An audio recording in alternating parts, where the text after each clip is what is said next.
This is New Day with Allison Camerata and John Berman.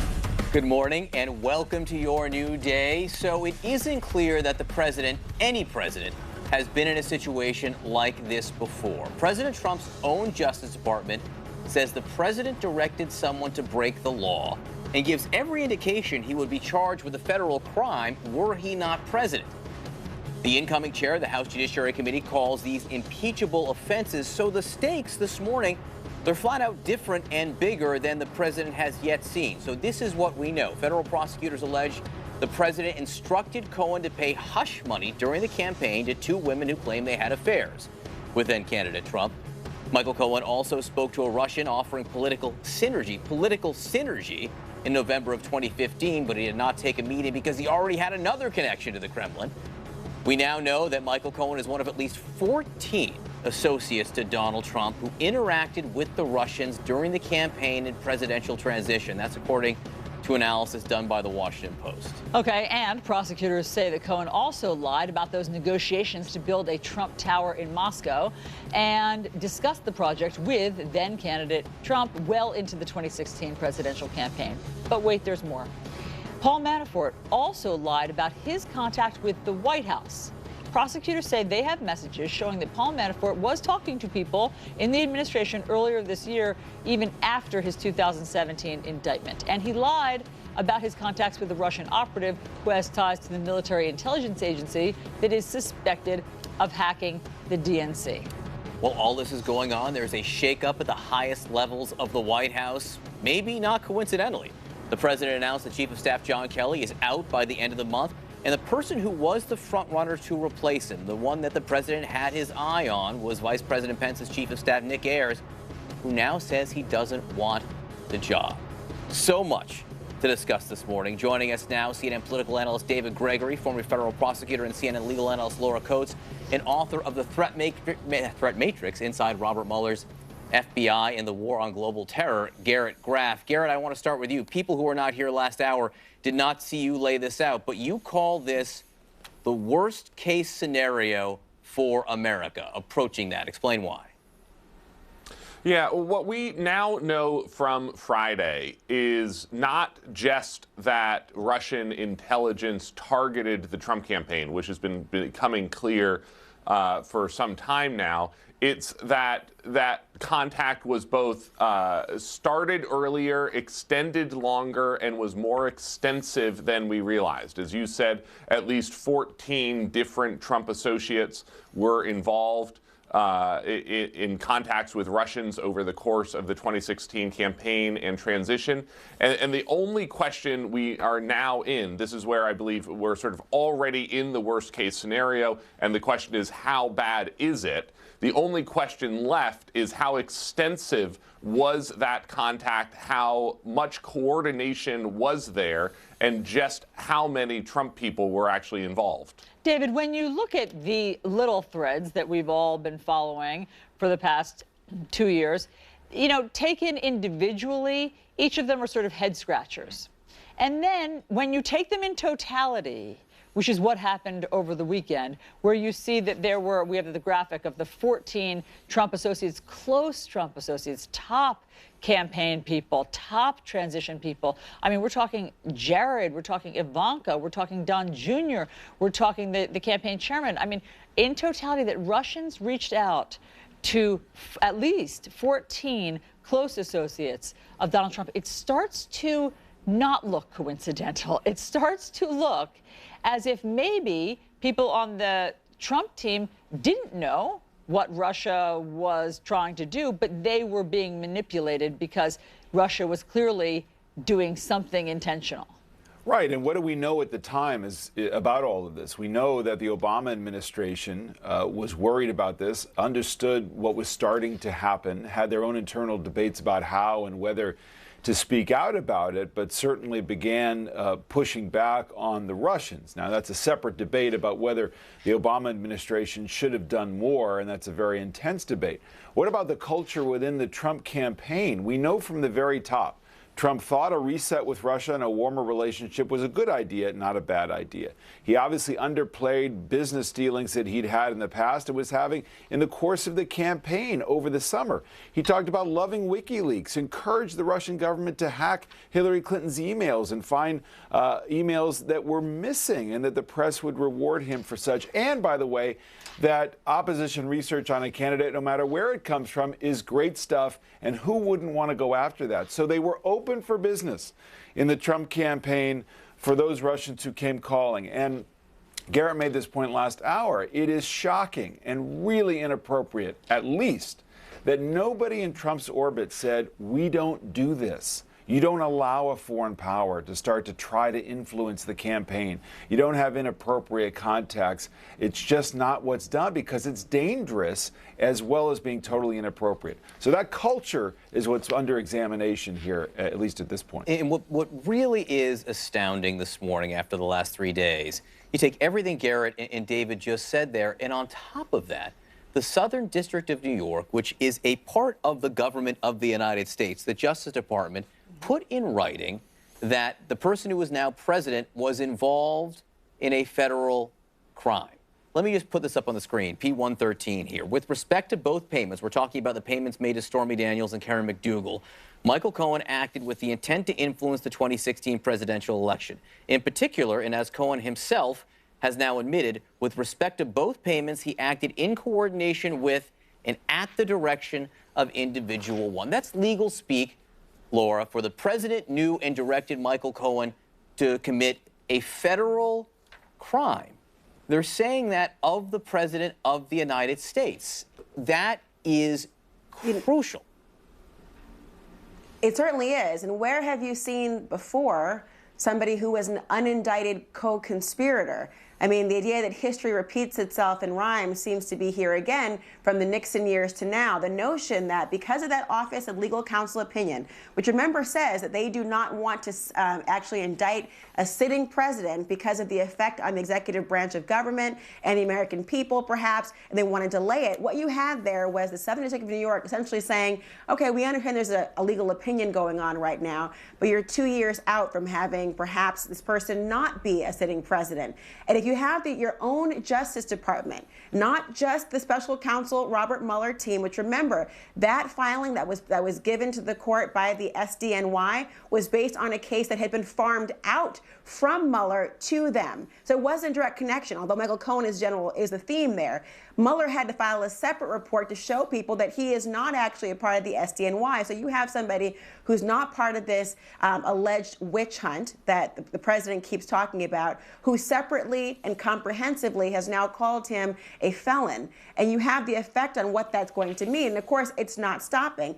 And one thing that was important in that filing as well to talk about this issue, John, is the idea they said that, look, Cohen's not going to get any good favors from them because he did not talk about things they had not yet charged, things that had not yet been charged or had not been charged at all. So you see the writing is on the wall and it says felon in the Oval Office. Garrett, sometimes the biggest clue is just right there, you know, in front of our eyes, but you don't see it until the whole puzzle comes together. And so I want to, because you have followed every one of these threads so meticulously that would make the rest of our heads explode. What about Felix Sater? Okay, Felix Sater, as we learned last week, was this Trump associate. He's a real estate developer. He worked with the Trump organization for a decade or so. And here is his letter on October 13th, 2015 to Michael Cohen, okay? And I think that it just spells out the whole mission statement. Let's make this happen and build a Trump Moscow and possibly fix relations between the countries by showing everyone that commerce and business are much better and more practical than politics. That should be Putin's message as well. And we will help him agree on that message, help world peace, and make a lot of money. I would say that's a great lifetime goal for us to go after. I mean, this is the mission statement of why whenever people would say, why is Donald Trump so interested in courting Vladimir Putin and Russia? And it was so confusing to people. The marriage of let's make a lot of money and maybe we'll solve world peace in the process. Yeah, Felix Sater is one of the fascinating characters in this this whole saga. Longtime U.S. intelligence asset. actually has some previous ties from previous cases to some of the prosecutors working on Mueller's team now, and by all accounts has been cooperating with this investigation for quite some time now, which when you add him to Michael Cohen, who has spent, as we believe we know, 70 hours talking with Mueller's team, they sort of have this great roadmap of what was taking place. One of the lines involving Felix Sater and this Trump Tower Moscow deal in the Friday court filings really is worth emphasizing, which is that it talks about how the Trump Tower deal would have been worth hundreds of millions of dollars to the Trump Organization. Now, that is an order of magnitude or two more than a normal Trump Tower licensing deal historically would have been worth. And so there are a lot of questions coming up over the weekend about why the special counsel chose to phrase it that way, how they know this deal would have been so abnormally lucrative to do business between Trump and Moscow, and sort of what documentary evidence the special counsel possesses, perhaps from Michael Cohen, perhaps from Felix Sater, perhaps from others, about just what the business relationship would have been on the back end. So it's interesting, David, because you take this in the totality, and specifically with the idea that the SDNY thinks that the president was involved in a crime. You now have the incoming chair of the House Judiciary Committee talking about all of this in just a much different way. I want to play what Jerry Nadler said to Jake yesterday. Well, they would be impeachable offenses. Whether they are important enough to justify an impeachment is a different question, but certainly they'd be impeachable offenses because even though they were committed before the president became president, they were committed in the service of fraudulently obtaining the office. That would be that would be an impeachable offense. So he's not saying that he is going to open impeachment hearings, but he is saying he could, David. So take that at face value and then add to that, that's facing this administration right now. This administration doesn't have a chief of staff. Right. John Kelly's leaving. The guy the president wanted to hire to handle this won't take the job. And he's dealing with the specter of a House Judiciary Chair who could, if he wanted to, start impeachment proceedings. Well, and I think what Nadler's saying there is, I don't think we're going to jump up and down and try to impeach the president over campaign finance violations, as bald as the activity may have been. But if you start to put it together with other things that are known about potential business relationships between the Trump Organization and Russia, an effort to undermine the election, to interfere in the election on the part of Russia that perhaps the president and those around him knew about and actually coordinated with Russia about, I mean, that becomes a much more devastating picture. And yet, you still sense the caution among Democrats. Why? Because you know there's going to be a huge response from the president and his team on all of this, the question about what the president actually knew that other people may have been up to about these contacts, which is why, for instance, among other things, that the Trump Tower meeting with his son becomes pretty important when they came forward and said that they had opposition against Hillary Clinton. And the chief of staff piece is so important because we know it's an impossible job under this president. And we also know how consumed President Trump has been and certainly will be once more charges are brought and a report actually comes out. That's going to be an unstable time. Dave Gregory, Garrett Graff, Laura Coates, thank you all very much. So we are following breaking news. There are multiple reports that British Prime Minister Theresa May is pulling the vote to exit the European Union that was scheduled for tomorrow. The European Union's top court has also ruled that Britain can unilaterally revoke its notice to leave the EU. CNN's Nina DeSantos live outside the Parliament in London with more. Explain what exactly is going on here, Nina. Good morning to you, John. Well, confusion reigns here in Westminster at the moment because social media is awash with speculation citing cabinet ministers that Theresa May well decide to delay that key vote one she looks set to lose. Number 10 Downing Street, though, fiercely pushing back on this, telling CNN about half an hour or so ago that the vote still is planned to go ahead. tomorrow evening. In the meantime, the Labour whips, remember that the opposition party has also been briefed on these Brexit documents, largely because Theresa May needs as much support as she can from all sides of the House. They have been tweeting that they're expecting an oral statement from the Prime Minister on this subject later on this afternoon, so we'll have to see. In the meantime, if Theresa May does press ahead with this vote, which, as I said, it looks very likely she's going to lose, the question is not so much will she win or lose, but by what margin she loses. If she manages to scrape through by losing by a very narrow margin, perhaps she can just hold on to power long enough to go back to Brussels. There's a key summit that's set to take place there later on this week, and say, let's soften the language on some of the more contentious items on this sheet, in particular that agreement over a so-called backstop between the border of Ireland, which is in the EU, and Northern Ireland, that is still part of the UK. That's the main sticking point for MPs in this House when they vote tomorrow. But in the meantime, the European Court of Justice, as you pointed out, a key adjudicator on EU affairs, has also emboldened those who want to stop Brexit in their tracks, largely because it's decided that the UK can unilaterally pull itself out of the Brexit procedure and keep its current membership terms altogether. That, of course, will focus people's minds. But the immediate question, John, is what happens in the next 24 hours vis-à-vis whether that vote will go ahead? Back to you, Alison. Oh, my gosh, Nina. I mean, I just don't know if voters knew that they would be confronting all of these thorny issues when they voted for Brexit. Nina, thank you very much. Okay, back here, can the President of the United States be indicted while in office? That's an open question. There is legal debate about it, and we get into it next. What's the worst part about paying for things you don't want? Paying. And what's the best part about getting things you do want for free? Free stuff. That's why Verizon now comes with 6 months of free Apple Music. I like music.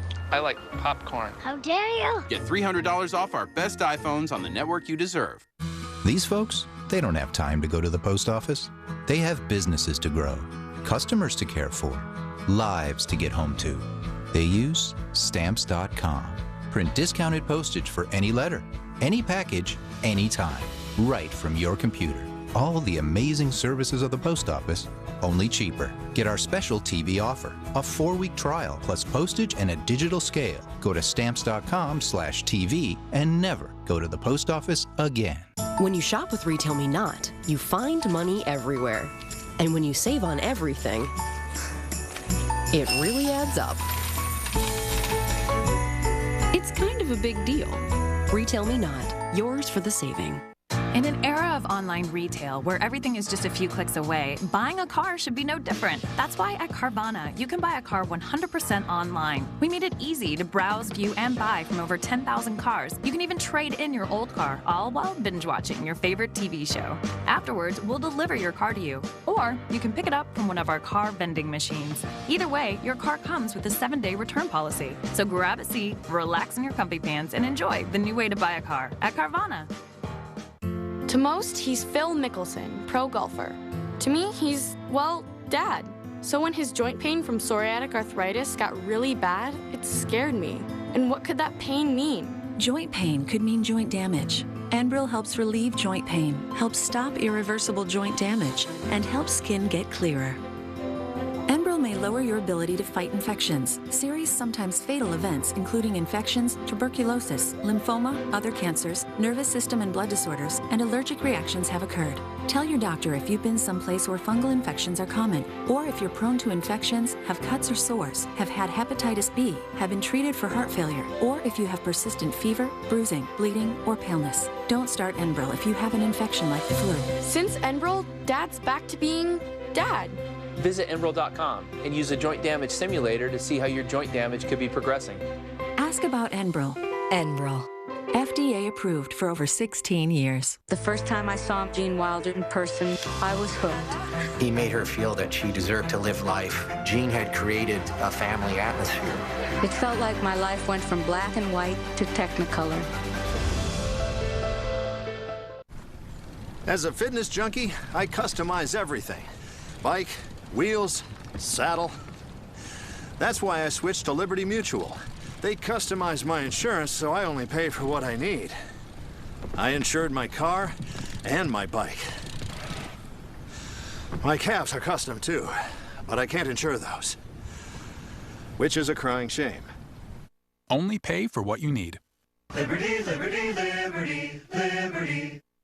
Daryl's family uses Gain Flings now, so their laundry smells more amazing than ever. Isn't that the dog's towel? Hey, me towel, Sue towel. More scent plus Oxy Boost and Febreze in every Gain Fling.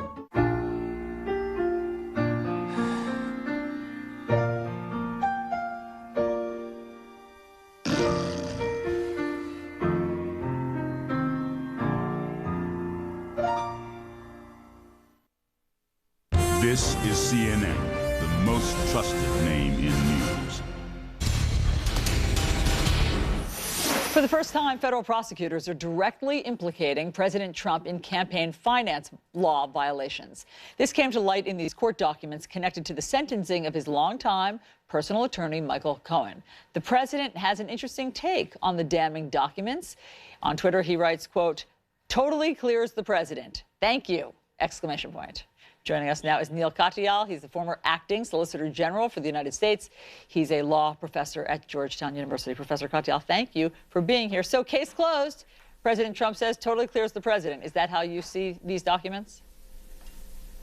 No, not exactly. I don't know if someone told President Trump last Friday was like opposite day or something like that, but there's no, that makes absolutely no sense whatsoever. That is a incredibly damning document that his own Justice Department filed essentially against him on Friday, saying that President Trump ordered the commission of various felonies. I mean, and serious felonies. Okay, so listen. For 2 years, we've been having a debate here on New Day, as elsewhere on the airwaves, about whether or not a sitting president can be indicted. And as you know, there are different interpretations of the rule. What is your answer? So, you know, I think it's exactly the right question, and we've been debating it in kind of theoretical, like law professor ways for a couple of years, and now we're actually getting to the point where that's the question that has to be asked. That's the question that is being asked by the Southern District of New York prosecutors right now, evidently. So my view on this is that the Justice Department has had a strong policy that you can't indict a sitting president, but it has two ambiguities in it which are important. Number one, what if the reason why the president won the election was the exact felonies that that he's under consideration for having committed? So, it's one thing if you commit some crime unrelated to the presidency, and you might not want to give prosecutors the power to indict. But here, the crimes go to the very essence of how he became president in the first place. So that's one problem with the, oh, you can't indict President Trump defense. The other is there's a difference between indictment and trial. Indictment is just the formal act of bringing charges against someone. And even if the Constitution prevents the trial because it's distracting, because the president, has so many important duties he has to attend to, which is, not always true with this presidency, but normal presidents who aren't golfing all the time. For those types of reasons, they may not apply to a circumstance in which just the formal act of naming the president a criminal is being considered. Okay, so just to be clear, you believe that a sitting president can be indicted but not tried while in office? Well, I think that the weight of constitutional authority suggests that that's exactly right. Walter Dellinger has written about this extensively, and I think we'll be, hearing about that. There's one other really important point here, which is that the prosecutors, according to the New York Times, have concluded that they can charge President Trump even in 2021 after he were to leave office if he were to serve out his 4-year term. So Donald Trump knows right now. But wait a second, hold on. I'm sorry to interrupt you, but isn't the statute, but the statute of limitations, if he were to win a second term, then the statute of limitations has passed.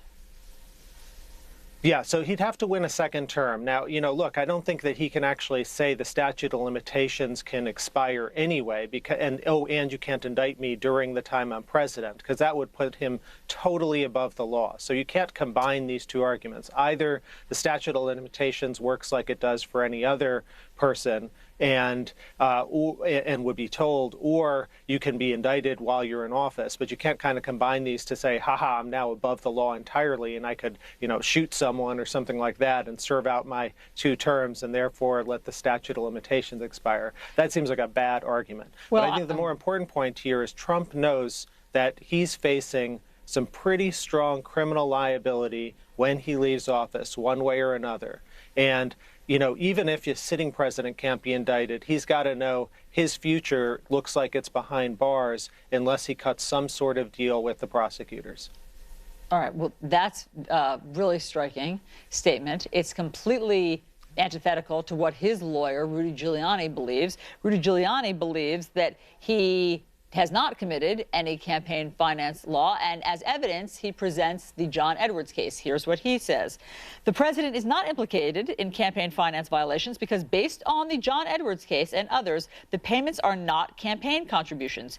No responsible prosecutor would premise a criminal case on a questionable interpretation of the law. John Edwards was found not guilty of those, trying to make payments, hush money payments, or payments to a woman with whom he'd fathered a child.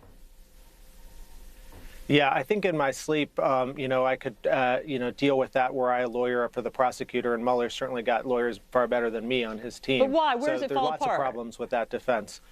Yeah, so one is the difference with Edwards. Edwards' whole defense was, look, I didn't know anything about the payments. I had nothing to do with the payments alike. Here you've got Michael Cohen and other evidence the prosecutors haven't brought forth yet saying Trump directed the commission of these payments. So that's number one. Number two, the timing of the payments is totally different. Here, Trump had these two affairs in 2006, paid off these women in 2016, moments before the election, making these really, this isn't just some ordinary campaign contribution or something like that. These are potentially the most significant campaign contributions ever in the history of the United States. These payoffs very well may have swung the entire election.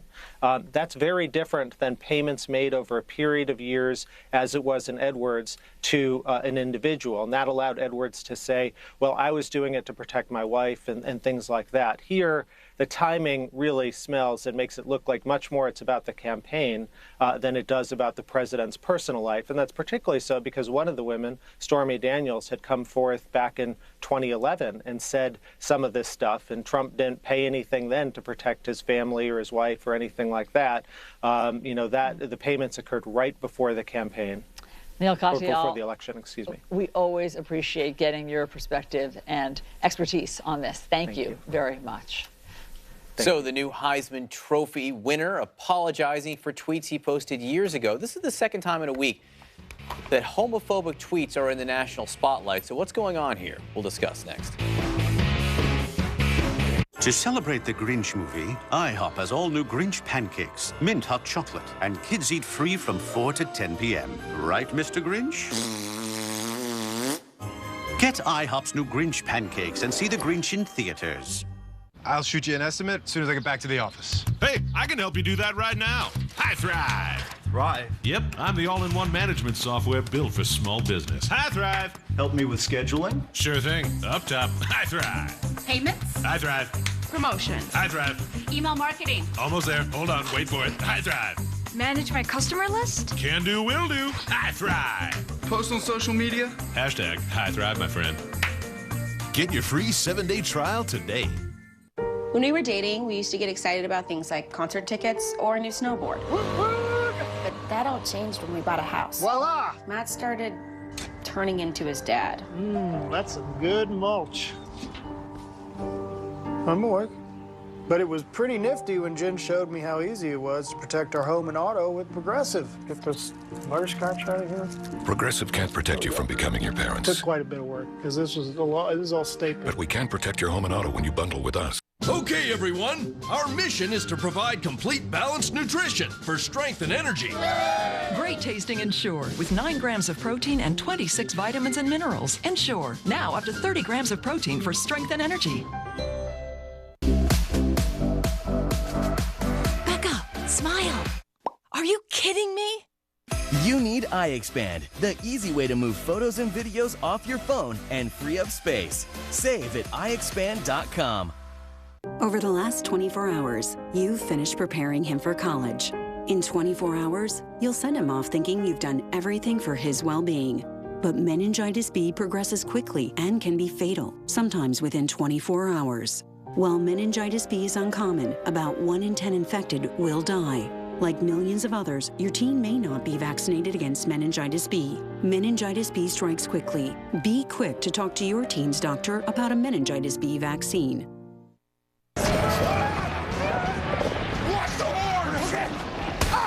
What you don't see can hurt you. If you just monitor your credit, you can miss some identity theft threats. LifeLock now includes Norton to help protect you from even more threats. Join now at LifeLock.com. Are you ready for it? Yeah! It's like CNN gone wild.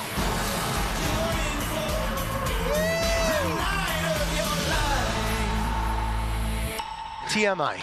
Too much. Shopping for my pets used to be so stressful, especially during the holidays. Oof. But with Chewy.com, I can get those big bags of pet food and litter delivered. So Dasher's dog food and Comet's cat litter can all land under the tree. And I barely lift a finger. Plus, with Chewy, it all ships fast and free. It makes the holidays that much easier. Now the only one lugging big bags around here is, well. Get the gift of fast, free shipping on your pet food and supplies today at Chewy.com, where pet lovers shop. Wait! Where's Grandpa? If you're making too many bathroom trips, pay attention. Super Beta Prostate has clinically tested ingredients that help reduce urges to urinate, so you can enjoy more of life's best moments. If you or a loved one used talcum powder for routine feminine hygiene and later suffered from ovarian cancer, call right now. Call 1-800-487-5970. Again, that's 1-800-487-5970. The Situation Room with Wolf Blitzer, today at 5 Eastern on CNN. So just hours after winning college football's most prestigious award, Oklahoma quarterback Kyler Murray apologized for homophobic tweets he posted years ago. This comes just days after comedian Kevin Hart stepped down from hosting the Oscars after a series of anti-gay tweets and, frankly, entire comedy routines resurfaced. Joining me now is CNN contributor and Washington Post national political reporter Wesley Lowery. Wes, is there a difference between what we see with Kyler Murray, who apologized very clearly yesterday after he won the Heisman? Is there a difference between what Kyler Murray is apologizing for and what Kevin Hart is now apologizing for? Certainly, and I tend to think so. Now there are two initial things up front. The first is that I think it's a very good thing that the way we talk in public as it relates to LGBT people has changed over the years, that language we might have used even just 4 or 5 years ago, we now kind of all accept we shouldn't use. I think that's a good thing societally, right?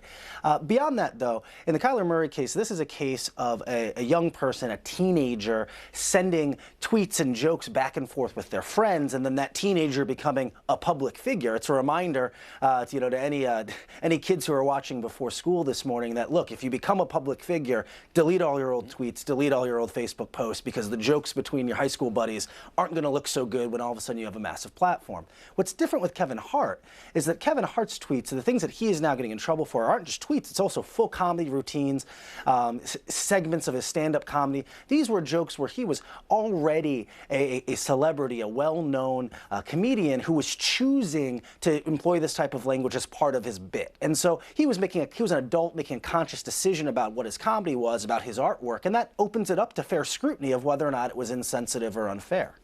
It's an important point. I think there's a clear difference here between a 14 and 15-year-old kid, although the advice I would give, besides deleting your tweets, is, homophobic jokes aren't funny ever. Yes. So don't make them. And then Kevin Hart, who had it as part of his routine. The thing that's interesting is both ultimately apologized. And I think many people that we spoke to in the gay community were willing to welcome Kevin Hart to the Oscars if he acknowledged and apologized and decided to work with them and use this as a moment to discuss these issues. I want to play what Michael Chase said on Saturday Night Live, because I think this is another interesting way to look at this discussion. Kevin Hart had to step down as host of the upcoming Academy Awards because of homophobic tweets from 2011. But didn't the Academy nominate Mel Gibson for an award just last year? Also, if Kevin... Thank you. I love when there's a black lady in the audience. Also, if Kevin Hart isn't clean enough to host the Oscars, then no black comic is. The only black comic I know that's cleaner than Kevin Hart is booked for the next 3 to 10 years. All right, Michael J. was making an interesting joke there and framing it around race. But if you take race out of it, the issue is no one's perfect. No comedian's going to be perfect. How do you find someone completely pure? And is there a way to apologize enough so that you can be welcomed back into the overall artistic community? Certainly. I mean, I think that part of the issue here was Kevin Hart's initial refusal to apologize. When this first came out, he said, "I'm not apologizing. Basically, everyone should get over it," and then quickly thought better of that and perhaps got some better counsel and then decided he was going to. Right? The reality is that anyone who's lived a public life at some point is probably going to find themselves encountered with something they said a few years earlier or decades earlier that perhaps in the current light doesn't look that good. And like I said earlier, that especially around issues like around issues of how we refer to gay and lesbian brothers and sisters, I think that we've all societally changed and grown a lot in just the last decade, in the last few years, in terms of our public understanding and societal acceptance. And so I think there has to be room for people, especially comedians whose job in many ways is to be provocative and at times to not be politically correct. There has to be some room for that and for that artistic expression. But again, when confronted with something that's clearly offensive or that in today's light doesn't look or sound good, there's got to be a level of humility and a willingness to say, hey guys, sorry about that. Maybe I wouldn't have told that joke today. Yeah, I mean, Kevin Hart, just to be clear, made jokes about not wanting his children to be gay. And it weren't just jokes. Again, it was an entire routine framed around that, which now he is apologizing for. And a lot of it is, show me what you're going to do about it now. So Kyler Murray, you could be a fantastic two-sport athlete. How are you going to talk about all of us going forward, about gay and straight people going forward? Show us. Show us. And with Kevin Hart, it's show us. Show us what you're going to do going forward. Definitely. Well, of course, and again, and that's the difference between these two cases, right? So, some back and forth that, language that a high schooler is using, that's a space where someone is still learning. They're still growing. They haven't figured out who they are. The difference with Kevin Hart is that this was a message that he was choosing to reinforce and to broadcast as a public figure, as a celebrity. This is that it's not just a bunch of people being sensitive. The idea that someone prominent would talk or pretend to joke about not wanting their child to be gay reinforces a lot of the worst ideas about how homosexuality works, that this is some type of choice, or that people are choosing this, or that there's some type of, your son is less masculine if he chooses to do that. There's real potential damage there, much less potential damage about a 14-year-old a decade ago teasing his friends. Wes Lowery, always great to have you on in the morning and talk about this kind of thing, because it's complicated and people need to be, I think, free to discuss it out in the open. Appreciate it, Wes. Of course, always happy to be here. Allison? All right, murdered journalist Jamal Khashoggi's chilling last words revealed. We have a CNN exclusive for you next. We are rebellious, trendsetters, one of a kind. We are what we wear.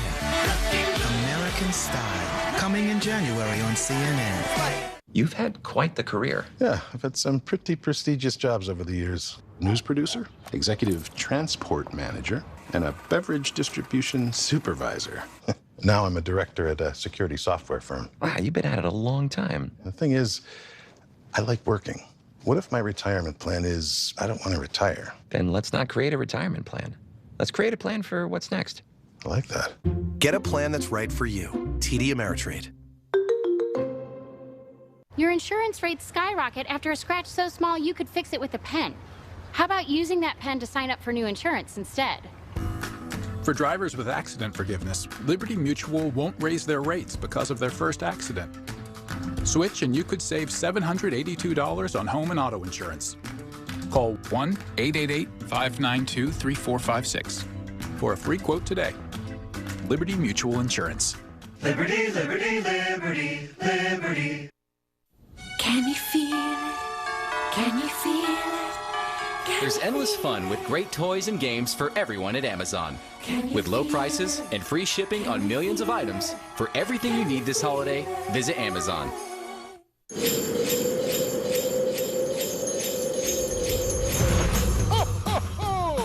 Phil Swift here. This holiday season, get everyone on your shopping list the Flex Seal family of products. We really love the holidays at Graham Grahams, but it's tough to... Relax.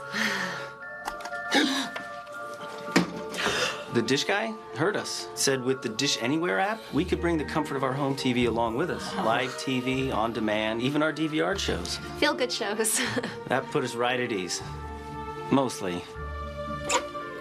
So many eyes. Take live TV, on demand, and your home DVR anywhere. Dish, tuned into you. Are you ready for it?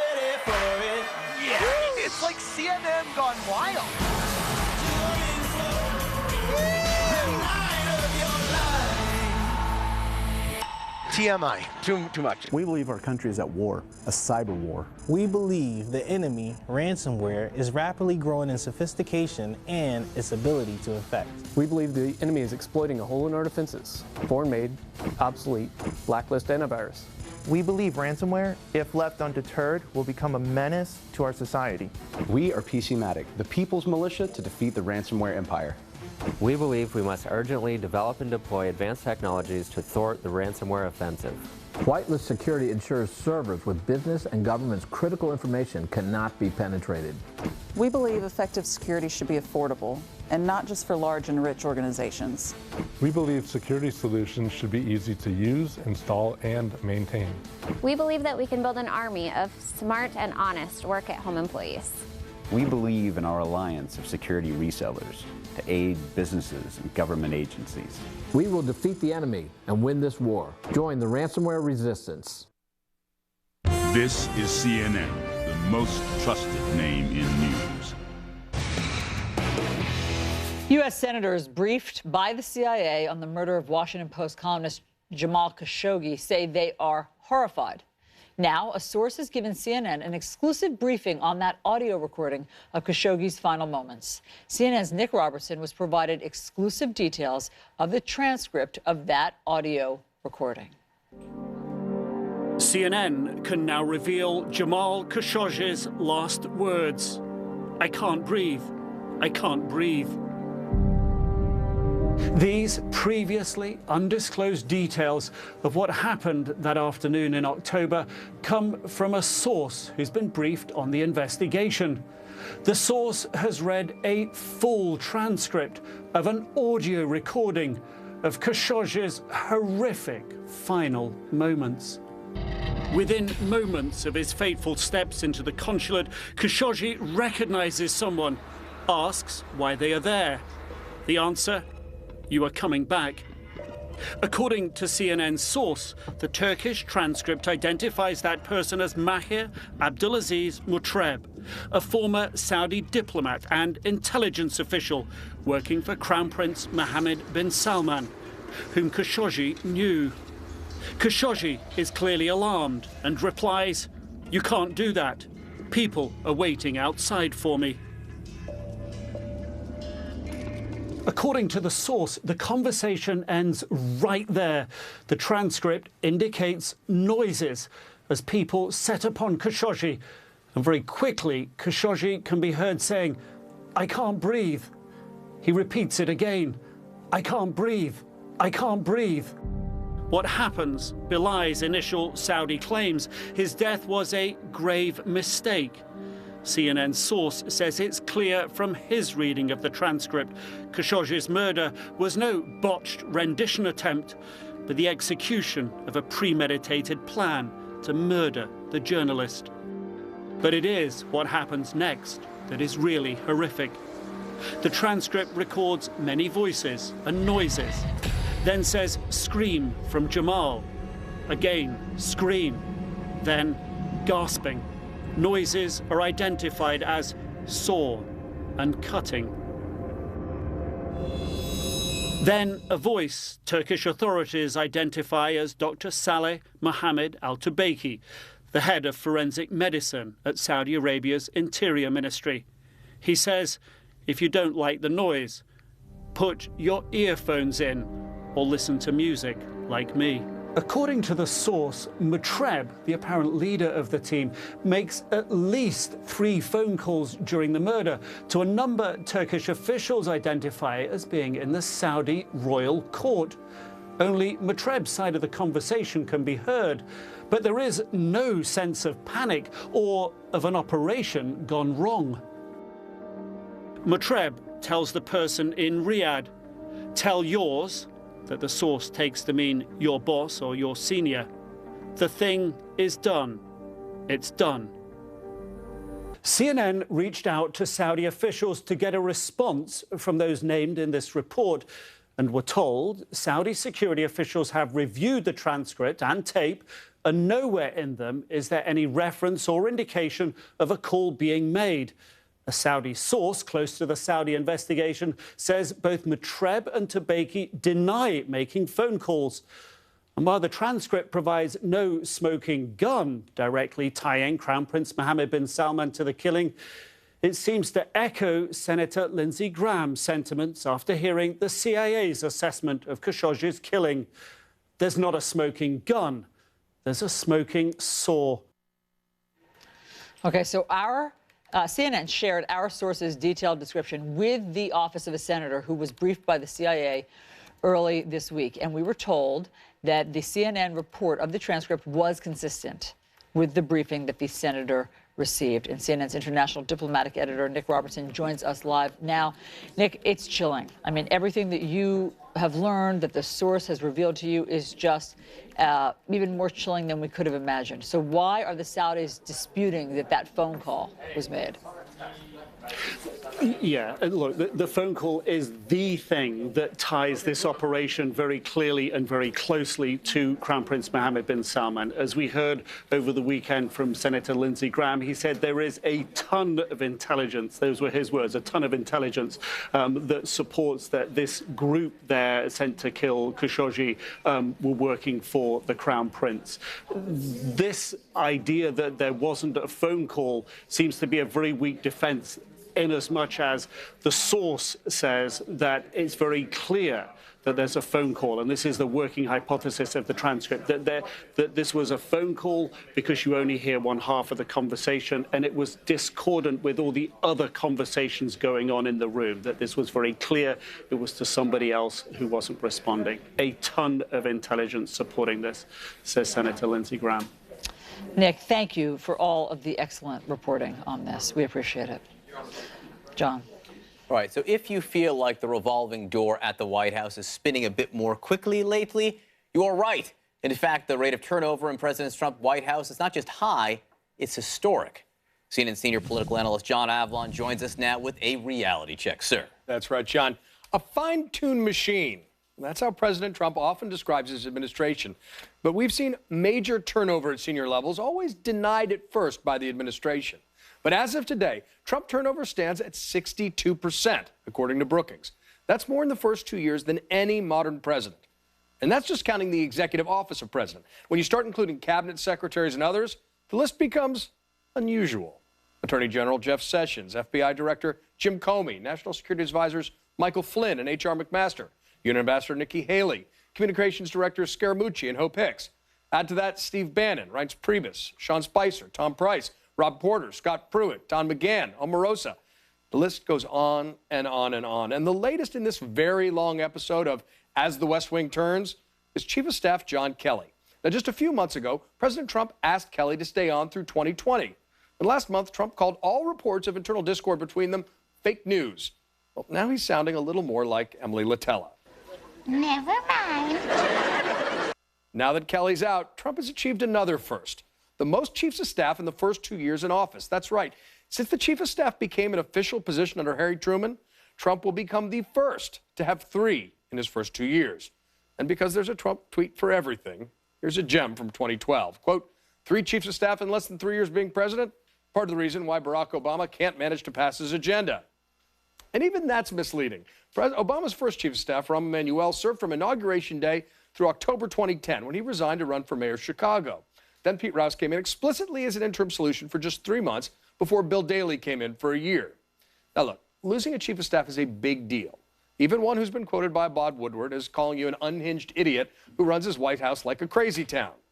The larger pattern is the problem. Now, Kelly was a charter member of the so-called Axis of Adults who were brought in to steady the leaky ship of state. The group included National Security Advisor McMaster, Secretary of State Tillerson, and Defense Secretary Mattis. Well, come the new year, only Mattis will be left. And speaking of Tillerson, he just gave his first extended interview since leaving the White House, and it was a doozy. Take a listen. A man who is pretty undisciplined, doesn't like to read. I'd have to say to him, well, Mr. President, I understand what you want to do, but you can't do it that way. It violates the law. It violates the law. Now, the president, of course, returned fire, calling his former chief diplomat dumb as a rock and lazy as hell. Can't imagine why President Trump seems to have trouble filling open positions. But anyone concerned about the C team heading onto the field got a taste of coming attractions with the appointment of State Department spokeswoman and former Fox and friend Heather Nauert as UN ambassador. If she's confirmed, that would bring the number of former Fox employees and contributors who wound up in the Trump administration to at least 8. And that's your reality check. Oh my gosh, John, when you put it all in one place, it's really helpful to see the amount of turnover. It's not that he only hires the best people, or he later recants, I guess, in terms of his feelings about them. Thank you very much. And you say that as the future Secretary of Agriculture, so thank you. I'm angling for ambassador to Italy. Meanwhile, the Trump administration is accusing Russia of violating a nuclear treaty. What now?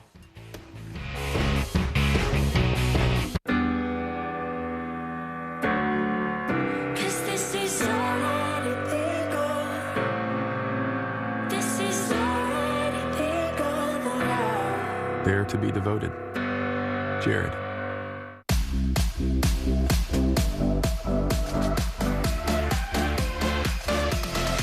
Becca, smile. Come on, are you kidding me? That's why you need iXpand, the fast, easy way to move photos and videos off your phone and free up space. The perfect gift, because there will never be another holiday like this one. For a limited time, save 30% exclusively online. Go to iXpand.com. Also available in stores. Okay, one last check. Much better. Thank you, doctor. If you're planning on retirement, plan on vision coverage through the same eye doctor network you've come to know and trust. Good eye health is important, and VSP offers individual vision plans so you can continue the same great vision care you've enjoyed through every stage of life. Thank you, VSP. VSP individual vision plans. See better for life, for less. These folks, they don't have time to go to the post office. They have businesses to grow, customers to care for, lives to get home to. They use Stamps.com. Print discounted postage for any letter, any package, anytime, right from your computer. All the amazing services of the post office, only cheaper. Get our special TV offer, a 4-week trial plus postage and a digital scale. Go to stamps.com/TV and never go to the post office again. It's time to take a different look at SiriusXM. Listen now with new subscriptions as low as $5 a month plus fees. Or subscribe to one of our best packages and get a free all-new Amazon Echo Dot. Hear commercial-free music plus sports, talk, comedy, and more. Visit SiriusXM.com/GetSXM or call to get complete offer details for your car, your home, or anywhere you are. Get a great offer at SiriusXM.com/GetSXM. Looking good. At Booking.com, we can't guarantee you'll be good at that water jet thingy, but we can guarantee the best price on this hotel or any accommodation from homes to yurts. Booking.com. Booking.yeah. Ahoy! Gotcha!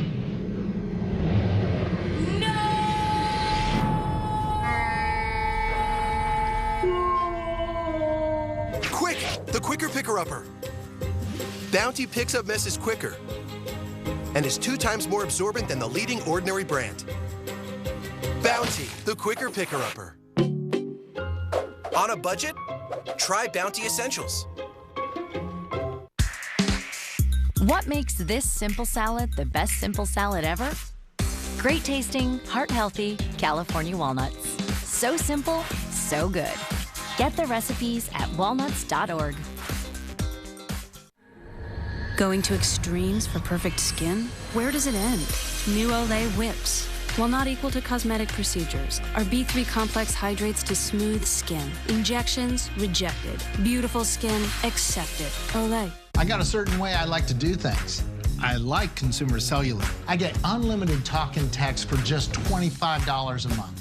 They received the J.D. Power Award for highest customer service again. And Consumer Cellular has been an approved AARP provider since 2008, so we trust them. Reliable nationwide coverage for way less money? That's the way. We like it. Now, for a limited time, get a $20 credit on any new line of service. Call, go online, or find us at Target. Secretary of State Mike Pompeo has an ultimatum for Russia: destroy dozens of long-range missiles in accord with the decades-old Cold War treaty, or the U.S. will pull out altogether. Joining us now to help us understand this is CNN political and national security analyst David Sanger. He writes about this very issue in the New York Times today. David, great to see you. So, is Russia violating this treaty, or is the U.S. using this as a justification somehow to blow up the treaty? I think both may well be true. They've been violating the treaty, Allison, since about 2013, and they have begun to deploy a good number of weapons that fall into this intermediate range. They were banned back in 1987 in a deal between Ronald Reagan and Mikhail Gorbachev after a great period of tension in Europe. It was just before the Soviet Union dissolved.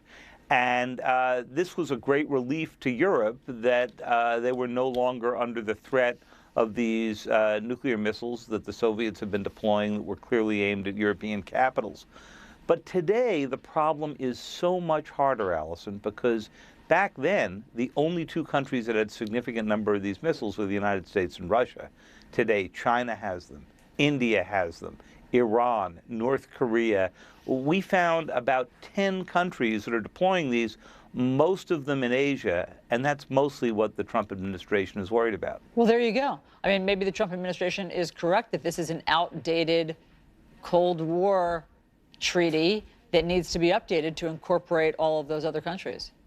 They could well be right on that. In fact, I think they are. China now has far more than Russia ever did. In fact, these missiles, the missiles that would fall into this treaty's limitations, are 95% of China's missile arsenal.